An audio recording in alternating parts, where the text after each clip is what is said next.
without a computer system, is penalized at a lower sentencing rate than sentencing time than child pornography that happens online, with no explanation of why or the aggravating circumstances that would lead to that determination.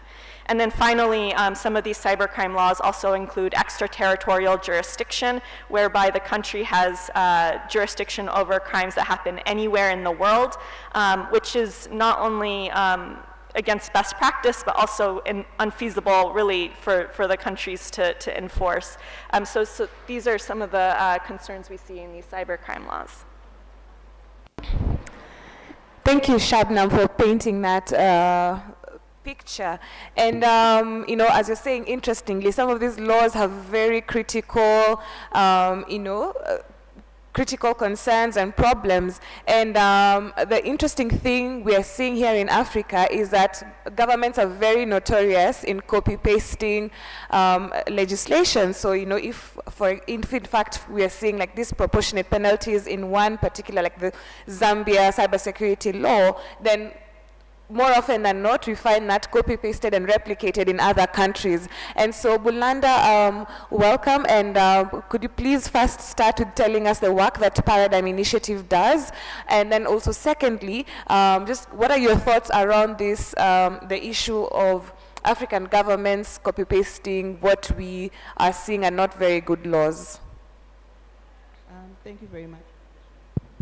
And good morning, everyone. So I'm Mulanda Nkowani, and I work for Paradigm Initiative. I lead our policy and capacity building programs there. In essence, Paradigm Initiative is a digital rights and inclusion advocacy organization. So we conduct a lot of research, policy analysis. We build coalitions. We engage in media and advocacy campaigns. We also host the annual Digital Rights and Inclusion Forum, as well as produce the Londa Report, which is really a snapshot of the state of digital rights in specific countries in that year.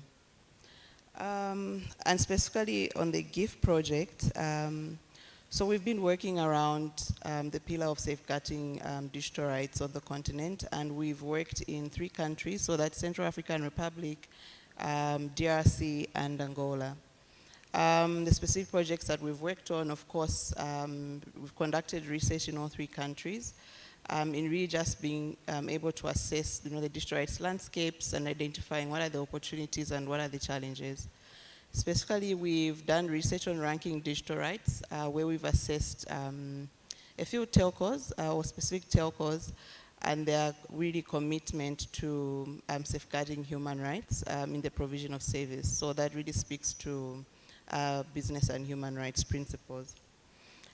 We've also conducted what we call digital rights academies. So these are, again, essentially digital rights workshops where we capacitate local actors in understanding, what are the concepts of digital rights, and then thereafter providing the technical support so that they're able to start their own internet freedom advocacy projects.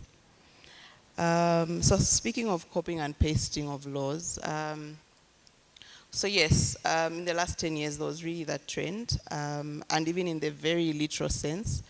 At some point, I remember the Zambian cybersecurity bill at the time was a mirror image of the Kenyan cybersecurity law.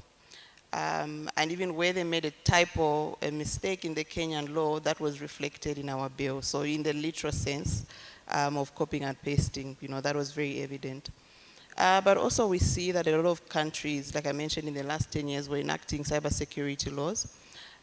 Whether this was in good faith, that's for everyone to deliberate on. But again, we see that it was more of ticking the box. Sometimes it sounds more appealing to the donor to tell them, hey, we have a cybersecurity law, we have a data protection law. So again, more of ticking the box. But again, we see that, as Shabna mentioned, even just the process for enacting of these cybersecurity laws was very flawed. In that, for example, there was very little stakeholder consultation, and even where efforts were made for that consultation, you find that when the act is finally passed, you find that most of those recommendations were not even taken into consideration. Again, being passed in a very rushed manner, vague clauses, excessive powers, and really just criminalizing free speech. And I believe that was one of the motivations. Again, owing to the fact that the internet now has really opened up the online civic space, as a place of free expression, assembly, and association. Again, we see now that this trend has sort of moved on to affecting data protection laws or impacting how we are enacting data protection laws. So roughly about 33 countries have data protection law, or at least in the process of a data protection law. And only a handful have ratified the Malabo Convention. So again, I hope that this is in good, and also realizing the importance of having data protection laws. Thank you.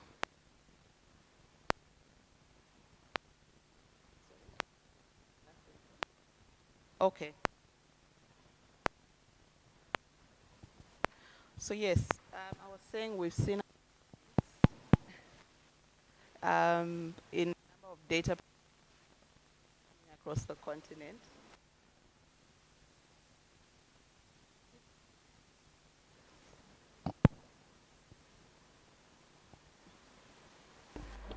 Please, let's have help with that mic. I think we're seeming to lose her. Hello. Okay, I think it's working now. Okay. Yeah, so in conclusion, we've seen an increase in the number of data protection laws that are mushrooming across the continent. And that again is in countries realizing the importance of having data protection laws in light of how citizens are now accessing digital tools and the internet. Thank you very much. Thank you, Bulanda, for painting for us that picture. And I'm hoping that today we are going to probably have suggestions on how to make stakeholder participation in the lawmaking process meaningful, and how to collaborate with policymakers to have these recommendations that we give actually make their way into the laws, and also see ways that, can we then come up with, again, model laws, so that if governments are copy-pasting, they're copy-pasting from good legislation as opposed to negative laws. And so let's come back to Irene, and please give us a look into feminist frameworks and feminist approaches when it comes to the protection and safeguarding of digital safety. Thank you very much, and thank you to our my fellow panelists. That was a very good background on that. In terms of just looking at the feminist approaches and some of the solutions and recommendations we have been recommending in the white paper, and please follow us on Twitter. You should be able to get some of that information in bits, and you can also visit our website to read the full paper. We've looked at some of the key areas that feminists and Pan-African feminists have been trying to address since time immemorial, and this being pleasure as a resistance strategy. We know that any woman, any girl right now, if you're using the internet, what is your sentiment? What is your emotion as you use this internet, as you express yourself on the internet or on different online platforms? Many girls, many women are not particularly happy because you experience online abuse, you experience different forms of misinterpretation and misinformation of how the information you put out is translated by these digital tools, and many other harms that come our way. But as feminists, we feel strongly that if we organize and continue to push tech platforms, and governments are using pleasure as a resistance strategy to tell them we need to enjoy the internet just like everybody else, then we'll be able to hold tech platforms and governments to account, to ensuring that we also enjoy these freedoms such as like everyone else. And in this, when I say this, I'm not intentionally blanketing LGBT LGBTQ people, but to really say that these strategies cut across and they're intersectional. The other strategy we feel greatly is useful for tech platforms and governments, and you know, the tech community altogether should really look at is design justice. For us, design justice is really digital safety and security as a design or as a being considered as a design component for all, by ensuring that you know, the created digital solutions really look at social contexts and the levels of vulnerabilities that different people experience when they're using online platforms. We know that our researchers at Policy and other feminist researchers have been recommending since time immemorial that digital innovations should replace social identity with systems identity, and there should be more transparency and accountability in these systems to ensure design justice on tech platforms. The other strategy really that feminists can use to achieving digital safety and security is education. And education is awareness creation, capacity building, capacity strengthening, learning, innovation, and whatever we all call it. On digital hygiene, on digital security, and the impact of technology in our societies. It's enough to have legislation, but we need to continue speaking and creating awareness on these different concerns, and teaching our fellow citizens, teaching legislators how to address online violence and digital security holistically, and more so for us in this room to ensure that when we are asking our legislators to you know, promote certain bills in parliament, in the councils, you have to ensure that they understand what they are talking about, especially when it comes to technology. So when you're approaching your woman leader and your other leaders, ensure that they understand what online violence is, its impact in their work as politicians, so that they are better able to situate themselves in these vices to address these challenges better. The other component of you know, feminist approaches and frameworks to achieving digital safety and security for us is legislature, of course, that will protect vulnerable people online. And we know toolkits have existed to assist people in taking personal precautions to protect themselves. We know that tech platforms themselves have community standards, but we keep recommending that governments hold tech platforms to account to ensure that these community standards are revised as regularly as possible. It's enough that Meta will come and tell us, you know, we revised our community standards maybe once this whole of 2022, but does that envisage some of the challenges you experience as African feminists? Does that envisage some of the challenges that the LGBT community in Senegal, for instance, experienced in May of this year? So it's for them to continue to be proactive and really engage governments to ensure that they have really updated their community standards, because this way it will be able to address some of the challenges that frontline and human rights defenders experience altogether. Thank you, Akesho. Thank you, Irene. And in the same breath, Raphael, are there any interventions that you have particularly tailored for feminist organizations in responding to or in helping them to respond to the particular threats that they face? Yeah, I think that it's very important to address the issue of digital security like from 3 points of view.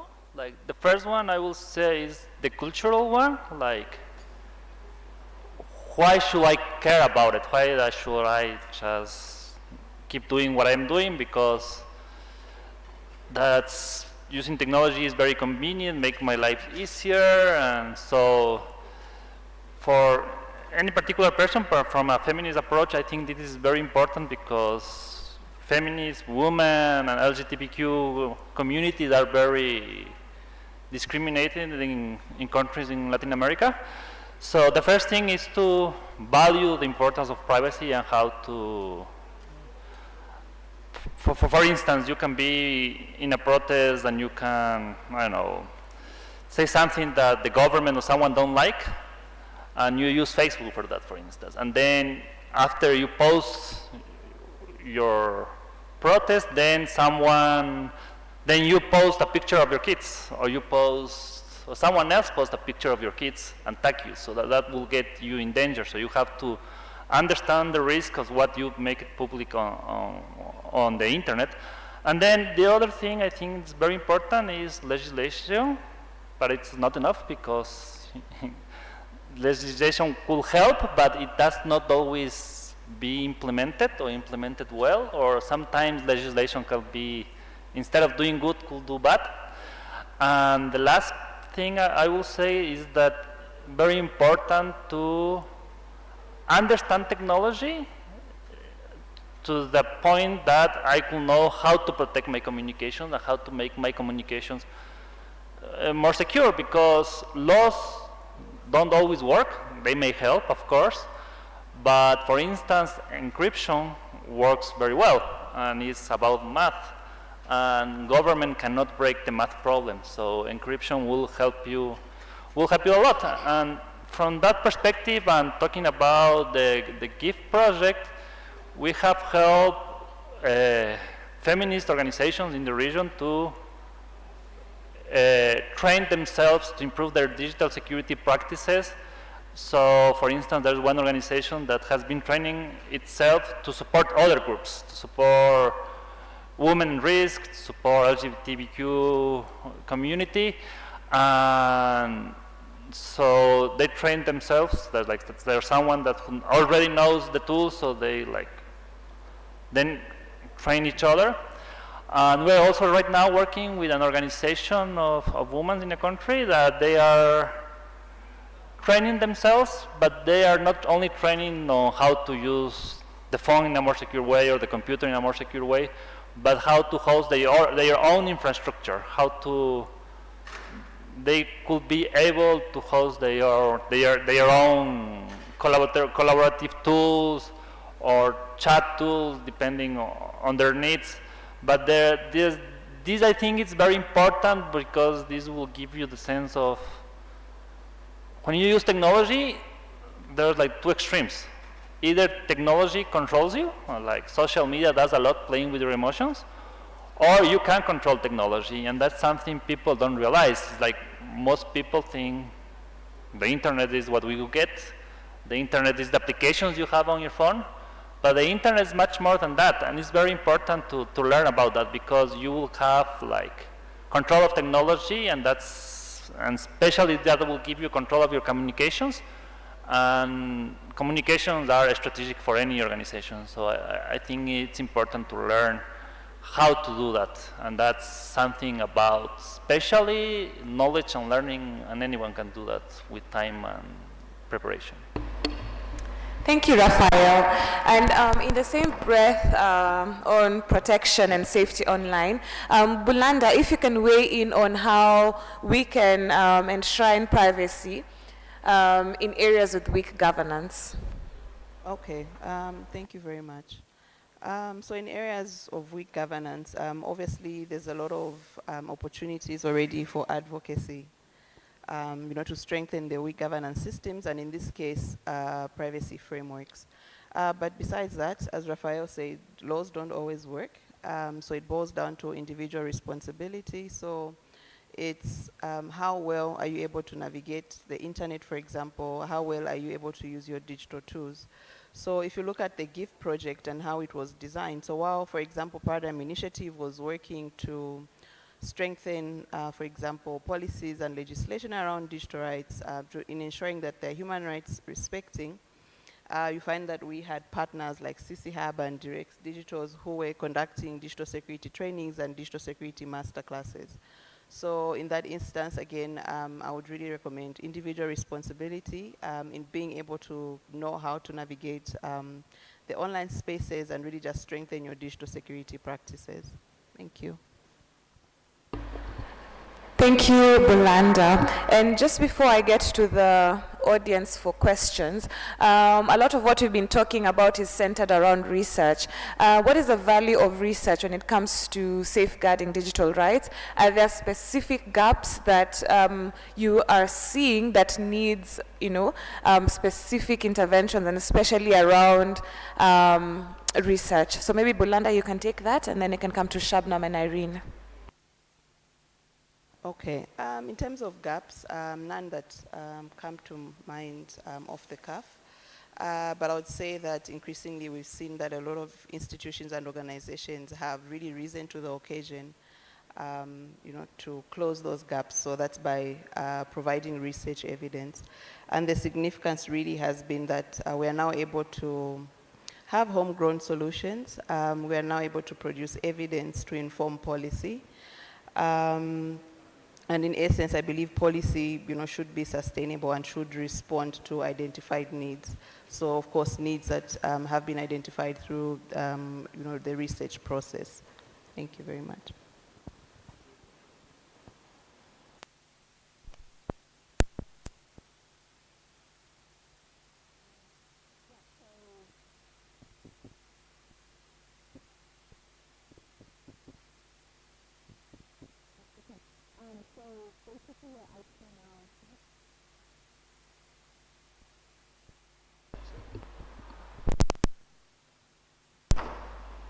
Hello? Great. At ICNL, we're looking at different types of issues and the gaps in research, not necessarily through the GIF project, but when it comes to technology and the impact of technology on communities and the ways that governments are utilizing technology in a way that causes harm to populations, we find that a lot of the research has been focused on the United States and Europe. And so we're interested in looking and supporting partners to do more research into, for example, the use of artificial intelligence by, how governments in other parts of the world are using artificial intelligence in their governance systems. We're also looking at there's been a lot of talk about disinformation. From kind of more of a global perspective, the impact on societies, but we're looking at kind of the specific impacts on civil society organizations, and specifically the protection mechanisms and the things that the international community should be doing to address the fact that governments are increasingly using concerted disinformation campaigns to target civil society and independent journalists and hinder their work. And then also on data protection laws, specifically with regards to civil society, what are the impacts of these data protection laws on the functioning of civil society organizations? And are there any ways that civil society should be preparing themselves as governments are passing data protection laws to ensure that they're complying, and also to make sure that they can advocate for provisions in data protection laws that would make sure that they're not going to be disproportionately affected by these laws. So these are kind of some of the things we're thinking about. I don't know if we've launched research into everything, but that's a summary. I'll just build on what everyone else has said. For policy, we really undertake our research with the technology designers in mind, with the user in mind, and with someone just entering the tech ecosystem in mind. And specifically for the white paper, I will say it's a very wonderful primer for all of us in the room, for technologists, to just understand as you're creating new products, as you're innovating, as you're legislating, as you're beginning public debates. look at some of the issues that we have highlighted that can help you find solutions and recommendations to the different stakeholders. The other thing I'd speak specifically for the white paper is that alongside it, we have done a mapping, a global mapping on what organizations are doing on digital rights and digital security. We have looked at 5 continents.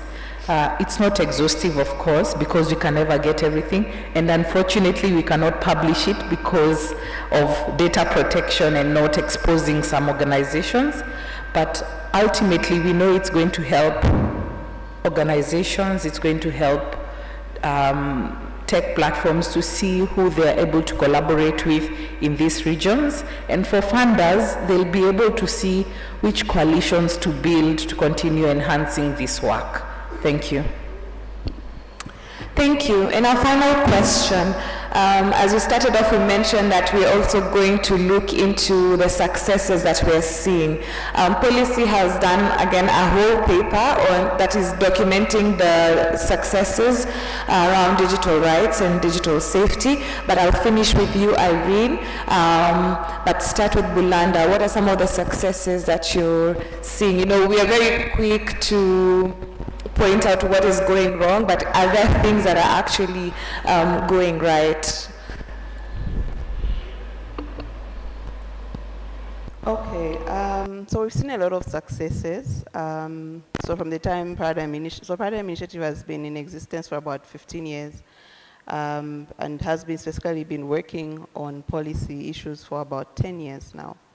So again, one of the successes that we've seen, increased advocacy in almost all countries in Africa, for example, now have organizations that are leading work on internet freedom advocacy. So that's been a very good plus. We've also seen a lot of engagement in terms of providing recommendations for a lot of the cybersecurity or ICT laws that have been coming up. For example, one of the success that I would point to is that currently in Zambia, we are in the process of repealing our Cybersecurity Act that was enacted last year. So again, there we see that policymakers are, well, listening and really making that effort in reviewing some of the already enacted laws. But again, overall interest, even from the policymakers in terms of building their capacity, for example, to understand issues of, digital rights, and especially on emerging technologies such as AI.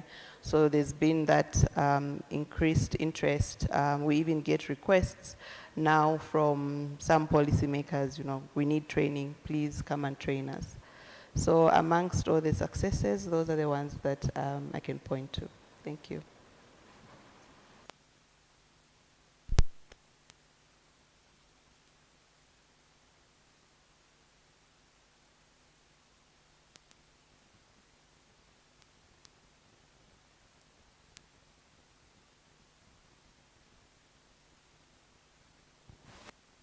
Hello? Good.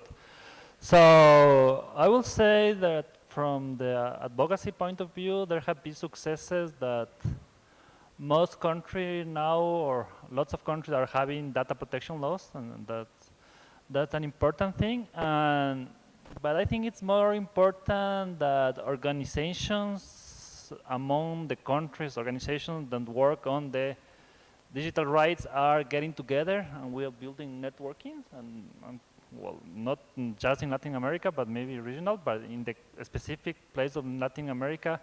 During these years, we have met each other, we have learned the challenges we are facing, so I think we are very far away to have a solution. I don't think in this kind of conflict you ever will have a solution. It's always going to be a fight between two points of interest. But getting together, I think it's a very important point of start. So we have communities that, for instance, in my case, we are working on the digital security. We are training, sharing knowledge, understanding how technology works, how can we use technology to make it a better world.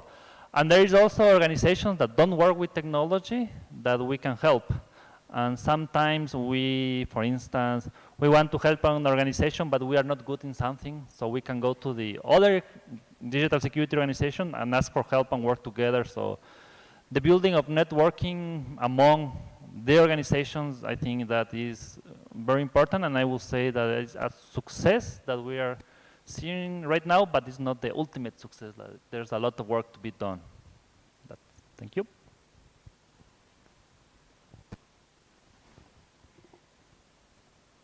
So, in terms of successes, I think for the legal environment and laws, it's quite difficult to pat ourselves on the back and talk about the successes for a number of reasons, but the one I'll discuss because this was an intervention we did through GIF. We supported civil society in a country in Central Asia that had passed some restrictive laws that impacted freedom of expression. And civil society really rallied there and managed to get the amendments withdrawn, and the Senate ended up passing much better provisions, still problematic, but much better than the original. But then once we were celebrating that, then it, the president intervened and reinstated kind of the bad provisions in a different way.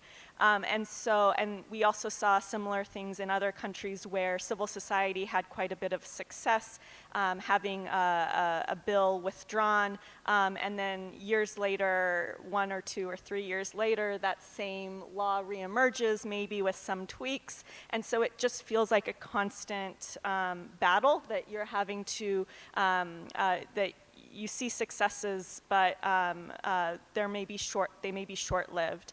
And in terms of extra legal or enforcement problems and implementation of the laws, there's like always challenges there.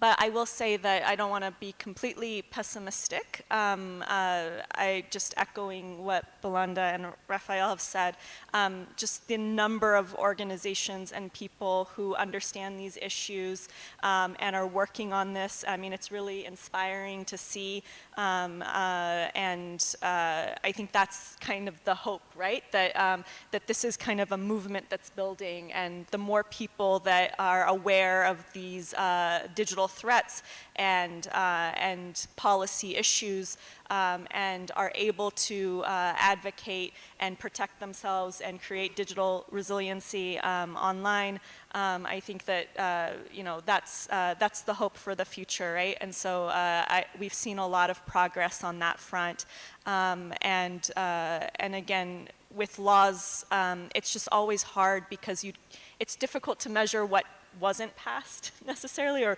the law that wasn't created because of civil society advocacy and input.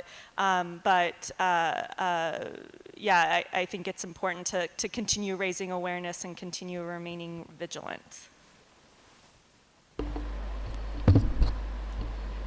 At Policy, some of the key successes we see is straight from the GIF project is the resilience and digital resilience overall that civil society and civitechs are able to impact in their communities, because we know very many people who interact online, and particularly women, they often get discouraged when they receive a lot of online abuse. So we have been able to see that there are so many civitechs and civil society organizations working on the intersections of internet governance and are building the digital resilience of women. And this, of course, is empowering women and more communities better. And the second success we have seen is that more civil society actors and professionals from different professions are now really asking the right questions when it comes to digital rights and digital security in our countries, and more so in Africa. The media is now, traditional legacy media is now starting to pick this conversation very keenly. We are able to, take note of this. And the third for me would be the collaboration from some of the big tech companies, which has increased. Yes, they have had cases of collaboration, but specifically for Africa, there's increased collaboration, which is a first step. I know it's not the solution, but it's a first step to asking them to lead the way on some of these changes that we want to see. Thank you. Thank you. And it's good to see the successes and also the areas that we have for improvement. I'll now move over to the audience for your comments and any contributions that you might have. I think we have a mic going round. Yes, thank you. So by a show of hands so that we see how to take them. Here at the front. Here at the front.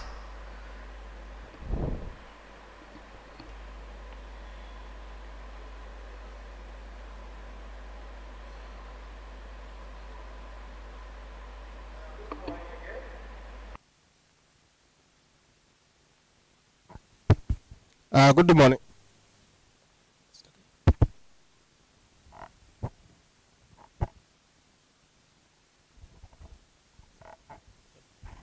Good morning again.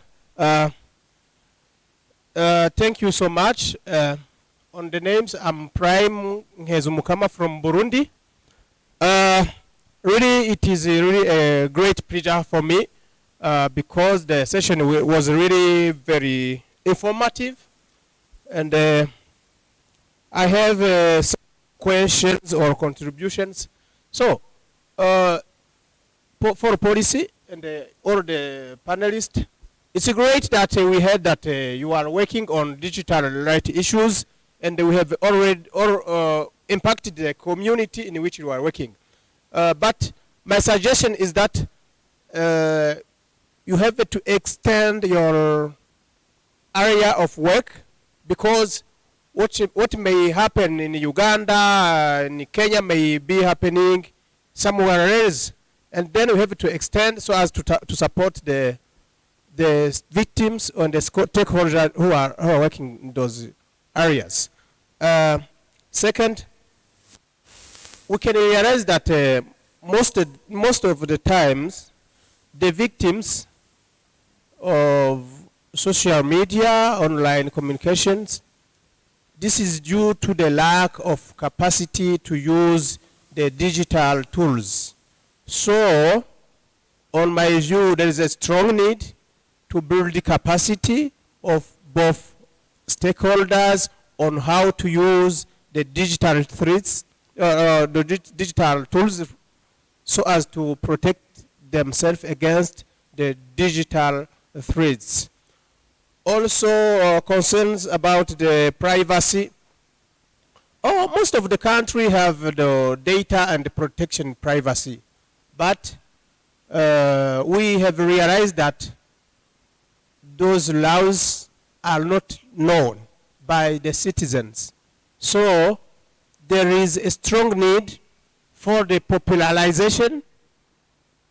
First, we will have to translate them in the local languages and then popularize so that citizens may be aware of those laws. In that case, if we associate media in the popularization, that will be a great thing.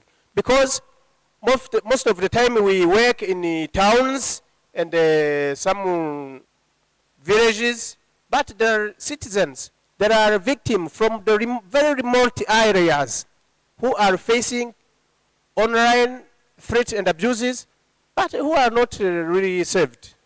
Thank you so much. That was my contribution. Thank you. Is there another question or comment?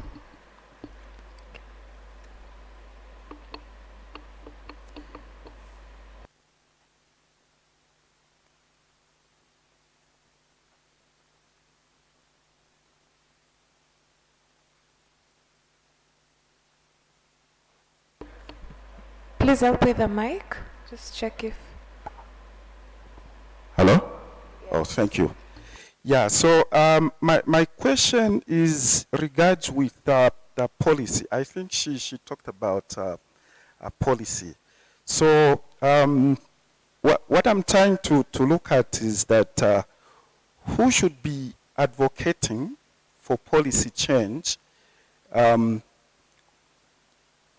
in the areas of internet service provision. The reason why I'm asking is that yesterday, one of the issues that came out was that during elections, we see a shutdown of the internet. So when we call for these meetings where we want to, safeguard the use of internet, is it the end user that should be calling for these meetings, or should it be government? And by the way, at the end of the day, it's the policymakers, the politicians that pass this into law. And we do see some kind of, resistance when it comes to developing policies that will eventually work against their interest. So, how then do we hold them accountable? Who should be held accountable? Who should be calling for these meetings? I thank you.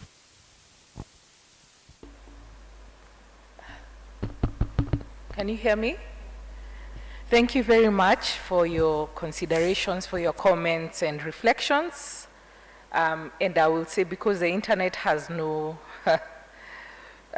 everyone is a user at the end of the day. Even the president, as he serves the country as a president, he's also an user. So he also has a role to play in that end. But I'll start us off by saying our legislators, our leaders, who we elect, you go to vote. We are, unfortunately, especially in parts of Africa, we elect leaders who are not aware of some of the pressing issues. And the biggest, that's the biggest challenge that we are experiencing on the internet governance spectrum. And the call is on us as civil society and donors and technologists who are very well versed on these issues to simplify some of the content that we put out on internet and data governance. When you write a paper, do you think your member of parliament understands what you have recommended to them? Do you think they understand your methodology? Do you think they understand some of the issues you're trying to address? At Policy, we try to do this in so many ways. We even have a game to teach politicians on digital safety. I shared about this yesterday. We have programs that are targeting legislators. We have programs that are targeting technologists as well. So when they design, they have an MP in mind to think that an MP needs to legislate on some of these tech products. How can I make it easy for them when they go to parliament, when they go to councils? So it's really a challenge for the continent and parts of the continent to really try and reflect how we can better collaborate with our leaders, because at the end of the day, they are also internet users, for the futures to come. What we did before we started engaging with some of the leaders that we work with, over 50 now, in different parts of Africa, is we asked them questions and they asked us questions. Based off of these questions, we co-created a module that they can take even on their phones. That's the other thing that we experience. When you make these modules or training or toolkits that you're developing too rigid or too inaccessible or very class-like, some of the morale on engaging on the tech ecosystem altogether is lost by some of these leaders, especially those who don't have such backgrounds and those who simply say, I don't like technology, I don't want my children on technology platforms. So we try to make it appealing, and if you follow us, you're going to see this.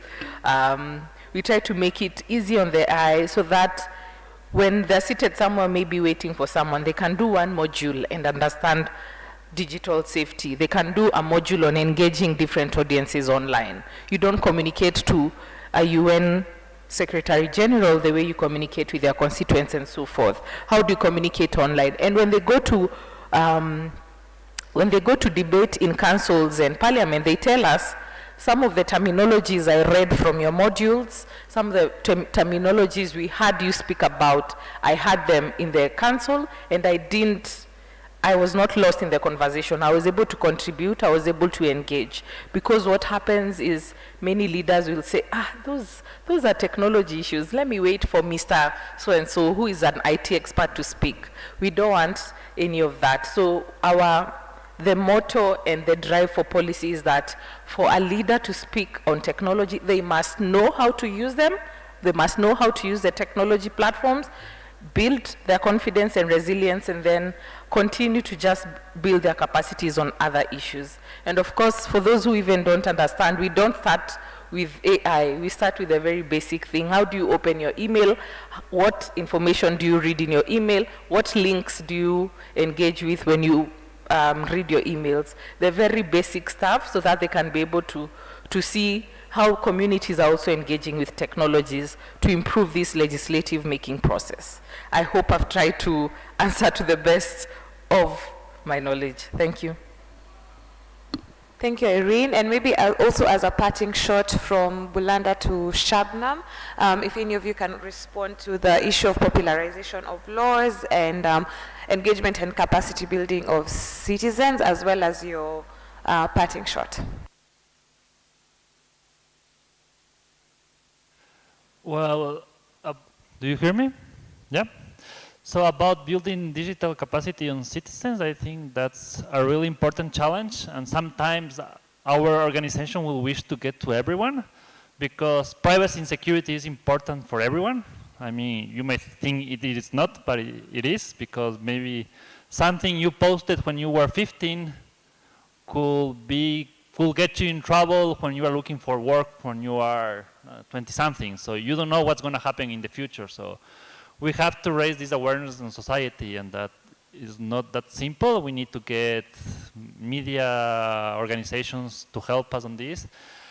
But there are people whose needs are more urgent. You know, privacy is important for everyone, but it's more urgent for some people. And we have, and in the case of derechos digitales, we have focused on that people, because there is where we can do a change. But of course, that's not enough if we think on society. But while you were asking that question, it came to me that not only, I mean, citizens, the people have to understand the laws that exist, because the laws may be great, well, not perfect, but good. But what happened with the judges? Does the judges understand technology? And I've been in a case in Ecuador, very close case, in fact, where not because of a data protection law, but because of the penal code, some digital security expert was accused of hacking teams because of political reasons. And the prosecutor don't understand any technical stuff. The mass media didn't understand the technical behind the accusations. And it was so stupid, it's like, so this person has been attacking systems of the government. So you will ask, what systems? And they don't have the answer. It's like saying you murder someone, and you say, okay, who did I kill? It doesn't matter, you are the murderer. So that happens with digital experts, and that has been happening in this case in Ecuador, what I'm mentioning. It's Olavini. If you can Google that, that would be great to see what's going on. But it has happened in other countries, like in Argentina, in El Salvador. It's something that happens. And it has to do a lot with this problem that society doesn't understand technology, and we use technology all the time, and technology changes a lot. I mean, I have studied technology, I have researched on technology, but there are lots of stuff related to technology that I don't understand. So I don't have the answer, but how we can deal, like the justice systems, how do we do so that society has an understanding of how technology works? I think that's one of the most important challenges we are facing right now. Okay, so to the question of who should hold who accountable, as one of my colleagues rightly put it, everyone is an internet user at the end of the day. So really the advocacy is for everyone. So that's in ensuring that we exploit all the opportunities that are there for capacity building. So capacity building of every user could be an ordinary internet user, someone coming from a SO, and of course our policymakers. So that's in terms of being able to understand some of the applicable laws, but also basic digital rights concepts and other concepts around technology. I know that there are times, for example, when it comes to judges, you'll find this judge who's well advanced in age, perhaps can't even send an email, has to rely on his PA to do that. And there we are saying, preside over this ICT matter. So again, a lot of capacity building, even in just understanding how technology works. In terms of my parting shot, I would say that a lot still remains for us. So that's like a lot more work in terms of safeguarding digital rights and digital security on the continent. So while we've seen alarming trends, we've seen some good progress. And now that we see with this, the enactment of data protection laws, we've really been seeing that sweep across the continent. So while we are them, there's again really a need to understand, what could be the downside to having a data protection law. I know most of us don't like to think of it in that way. So not really looking at what are the problematic provisions, but how, could some of these good provisions be used or exploited by corporations, for example. Thank you very much.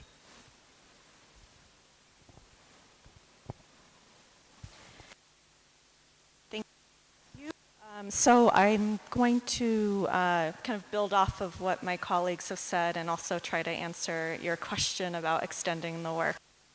We are a growing community, but still a small.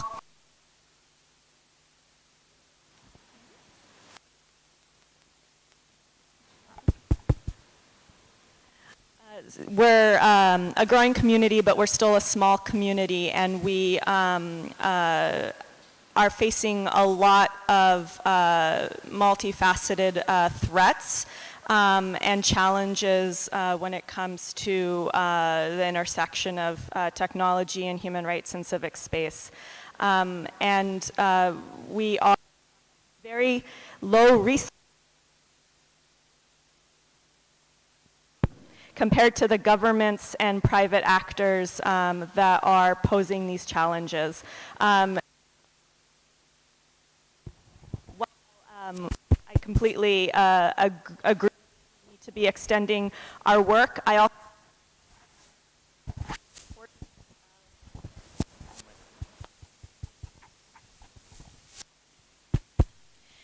also want to emphasize the importance of collaboration and solidarity across communities and across regions as a way to address some of these emerging issues. As Raphael said, even us sitting on the stage that have been working on these issues for years, we don't understand every technology, and we couldn't explain every single aspect of it in a technical way. And so how can we be working with others that can be supporting our work? And that's sort of why the vision of GIF is so promising for me, because it's creating kind of like a bottom-up and top-down like solidarity approach, and across regions where we're learning from each other and able to better respond to threats, where if a legal issue comes up, ICNL, we can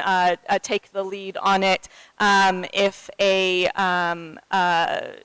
something to do with private sector issues come up, there's ranking digital rights. But really all of this is led and supported and driven at the local level. And we're just here to provide expertise and support. And so I just wanted to emphasize that, and there's still a lot of work to be done, and a lot of work, especially to, as everyone said, localize these issues, but also to have more targeted approaches. Yes, there's going to be instances where some civil society organizations do need capacity building and more information on something very technical like artificial intelligence, and then there's going to be issues where there just needs to be more basic support on things. And so how can we be kind of moderating or working together to address all of these multifaceted issues without burning out quickly and feeling overwhelmed. So I'll just leave it at that. Thank you. Thank you very much, Shabnam. Thank you to all our panelists for that very engaging session. Thank you to all of you for taking time. It's now 10:03 a.m. Yeah, we are now dismissed. Let's engage, and there's a piece of paper that I will put at the far end of that table so that you can enter your email address and we can share all of the brilliant research that has been done and analysis that has been done by the organizations represented here. Thank you and have a good day.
Do my check.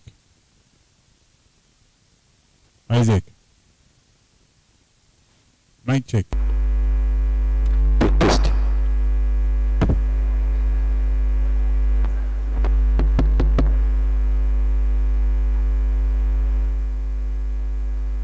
One, two, three. Testing 1, 2. Testing 1, 2.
Testing 1 2. Testing 1 2. Isaac. Isaac, speak through the mic. Speak through the mic.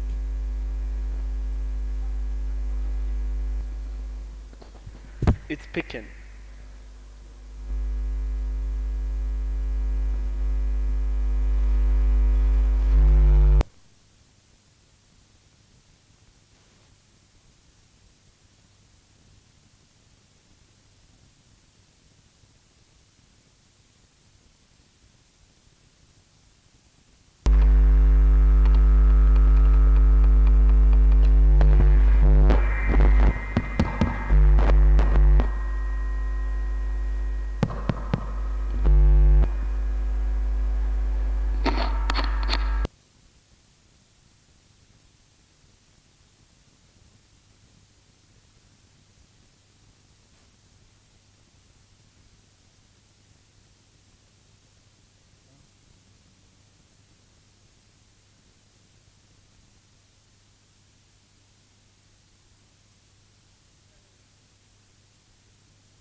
Test 1 2. Test 1 2.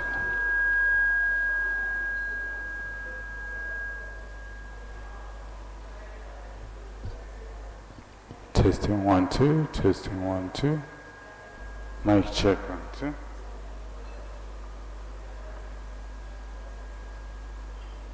Test 1 2. Test 1 2. Mic check 1 2.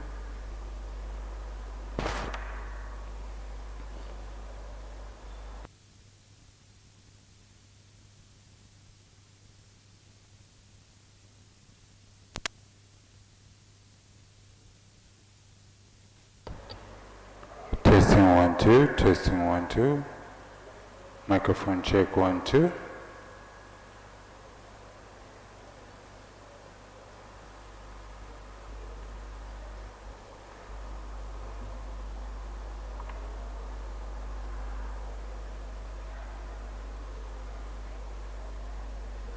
Testing 1 2. Testing 1 2. Microphone check 1 2.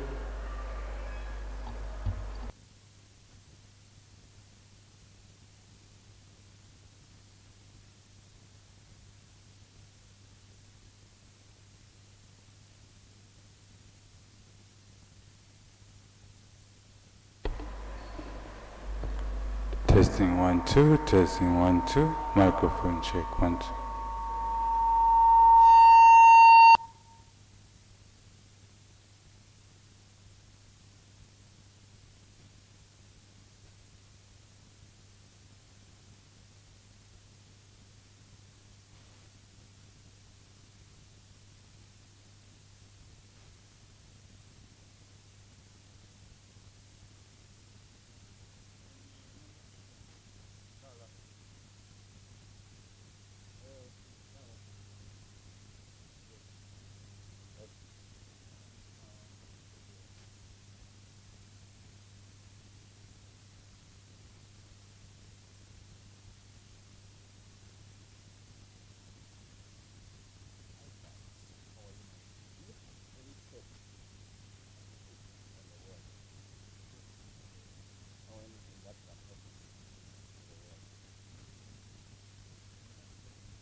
Mic check 1 2.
Good morning, ladies and gentlemen.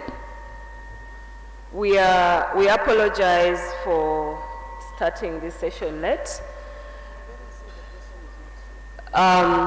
We have two panelists who may not be able to join us. Okay, one may join in a bit later. He's just leaving Parliament, which is not...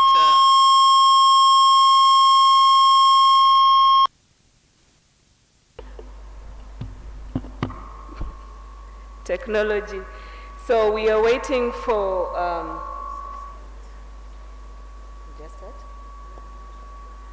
so we are waiting for Honorable Jemba from Zambia. He's just left Parliament, but he should be able to join us. And if you don't mind, maybe you could occupy the front seats so that we seem to have an audience. Thank you. And if we have some people who are still outside, maybe we could have them enter the room so that we don't take more of your time for this session. In Africa that are being implemented by the Africa Union Commission, AUC. But with me today, I seem to be honored to be sitting among